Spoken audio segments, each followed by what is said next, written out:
the timeless elements of your music has to deal with good and evil and the devil and God and all this stuff. So, talking about evil and the devil and moving past those types of things, why is that important for you to put that in your music? Well, I believe the world has two sides to one coin.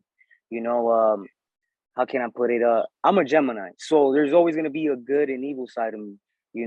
Black and white, one and two. There's always left and right, and I didn't want to just put out music that people were just gonna be like, okay, you just pop this in, you want to go kill somebody. No, I want to make music that makes people think, okay, if I pop this in, maybe I want to go do this, but then what are the outcomes?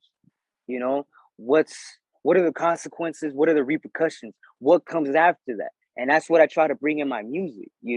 Not every track I understand that has that, but for the most part, that's that's my message, that's my goal. Okay. Yeah, because on Mhm. the in the introduction, the second song, the second part, you Mhm. talk about when you're waking up and it seems like there's a purpose or a mission. So Yeah, yeah. how how and when did that really kick in for you? Ooh. Well, that actually kicks in almost every day. Um, I feel like every day, at least I feel like we all have a purpose. Me being here, it's truly an honor. It's a blessing. It's crazy to even be here, and that's why I say every day.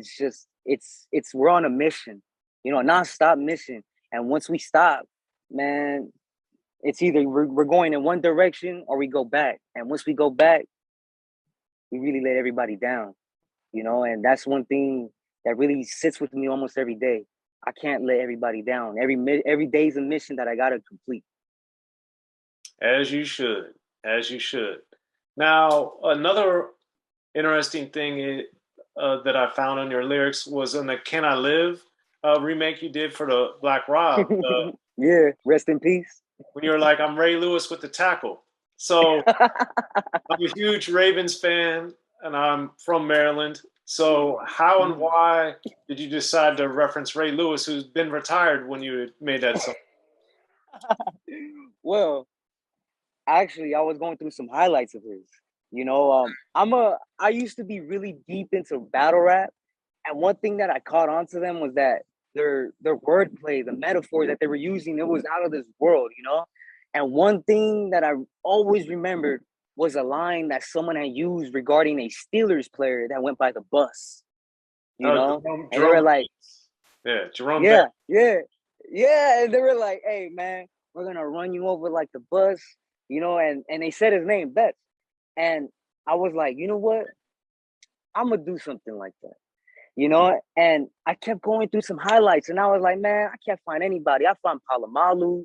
I found, man, fuck, who else was I gonna use? I, dang. To be honest, I forgot. I apologize. But when I got to Ray Lewis, one thing that I learned, the bird effect. I wanted to use so many bars regarding it, like, oh, once I tackle him like Ray Lewis, I fly like a bird. Da da da da. I'm doing so much dirt. You heard? Da da da. You know what I mean? Like I could have went so many ways with it, you know. But I think just me going with the Ray Lewis bar, it it helped me it helped me really dig in deeper because after that song, I did Imaginary Players. I actually wrote that after that, and it made me go into this writing process where I was actually using, healthier bars, at least that I like to call them. Well, what do You you mean know, by that? so by healthier bars, I mean they're like more simpler, nicer. They're not gun toting, nothing involving around weaponry, nothing about artillery, nothing about that. It's all about just self empowerment. You know. Okay. Well, speaking of Mm-hmm. that, doing it right, the LL Cool J remake that you did, that Mm-hmm. one has a lot of social commentary about like schools and prisons and different things, Yeah. which I Mm-hmm. really enjoyed. And sadly, all the stuff that you're referencing, like the Eazy-E's and the Houdinis, that stuff's been going on since they were making music back Yeah. back in the '80s, and it's still going on now. So for you, what made you want to speak on and address prison, schools, safety, security? Well, to be honest, it was mainly because nobody was doing it. It was almost like people were forgetting about it. It was like an inmate. They know he's locked up and they just forget about him. It's the same thing. They know that everything's going on, but nobody likes to address it. So I wanted to take it upon myself and actually shine light upon it. I might not have done so much damage, but I did make people start talking about it. And that's what I wanted to do. Yeah. Okay. Well, I think it's important, and as your career progresses, I'm going to be interested to see how you incorporate that stuff in there because on Fast Lanes, the Bilal remake, you're talking about the devil on my shoulder, he ain't going nowhere. So Mhm. how as a person have you found like moving past and moving away from negativity or negative lyrics or what have you? How have you found you're able to do that and convey and still keep growing and being a great artist? Whew. Well, that one's actually it's pretty difficult, at least at times. And the reason why I say that is because when you're writing something, you tend to be in a certain mood.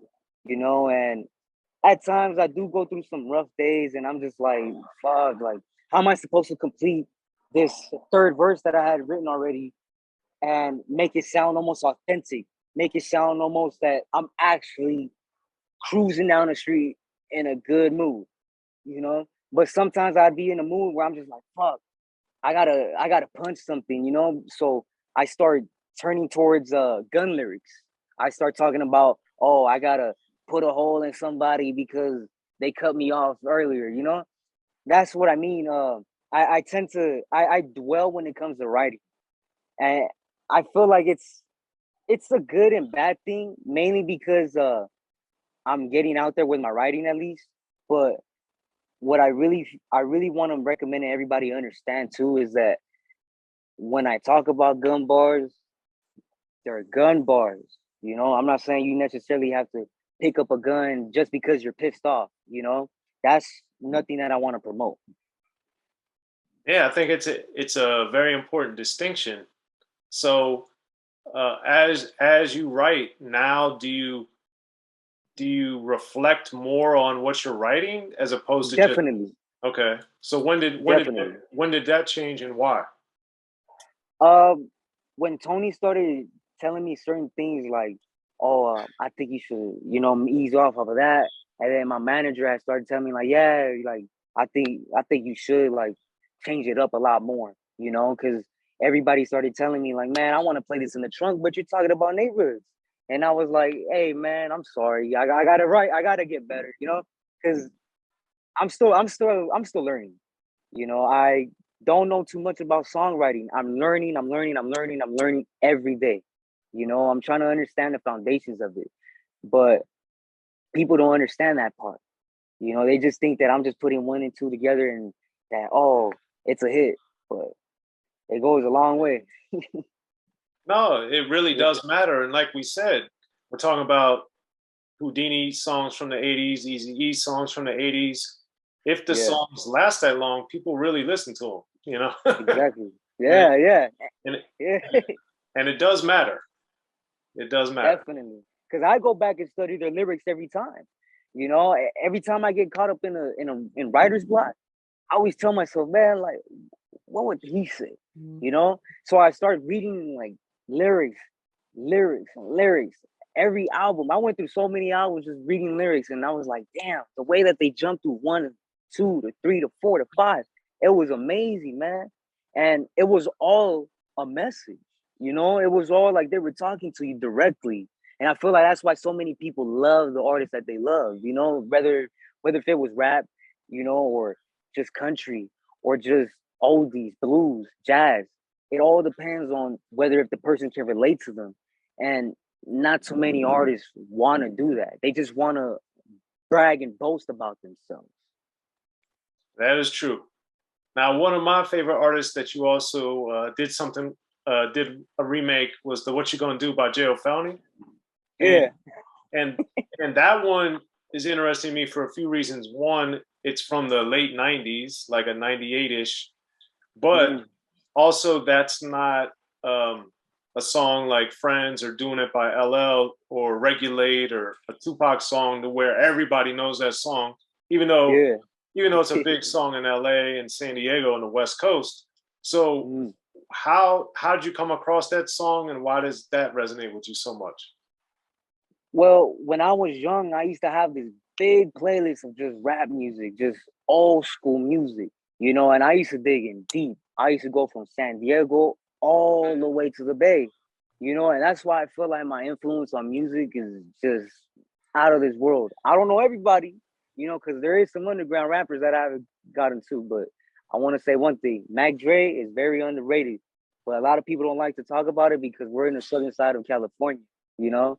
But yeah, like when I was in San Diego, at least is listening to Mitchie Slick, you know, Messy Marv, man, it just blew my mind. So then I came across Jayo Felony, and he actually made a diss song that I've been trying to this day try to find. It was towards a dog pound, I believe. It just they labeled it Daz diss, you know. So I started digging into his records, and then that's when I came across a song where he was with DMX. And I was like, man, let me listen to this. First time that beat drops, man, I wished I had a car. And to this day, I straight bump it all the time in my trunk. I tell you that much, man. That song to this day bumps, dude. Absolutely. Absolutely. Shout out to Jayo Felony as always. So So Mr. D, what stuff are you working on now that people should be paying attention and looking out for? Right now, at the moment, I'm currently working on an album. At the moment, I have a CD out. There's 2 singles that we got. But at the moment, I really want everybody to be on the lookout for my album. It'll be tight as fuck. I'm also working on a music video coming up. It'll be released, I want to say somewhere in the beginning of next year, in January, I believe. It's going to be really dope. We're trying to, I don't want to say too much, but it has to do with a movie from the 90s. Just put it like that. Okay. I look forward to checking it out. And then Thank you. How do people find you online? So everybody can check me out at Mr. D 12700 on Instagram and on YouTube. I just put I think it's under Devil Boy or D Boy. I'm not too sure. Just look up Mr. D 12700. I should pop up. My only official video at the moment is called The Introduction. And if anybody wants to contact me or my manager, just shoot a message to Rhodium Radio or SoCal Wiz. Well, there it is. Well, Mr. D, congratulations on everything. We look forward to seeing what you got coming up next, and hopefully getting you back on Unique Access again. Thank you. Thank you, man. I appreciate that, man. Thank you for having me.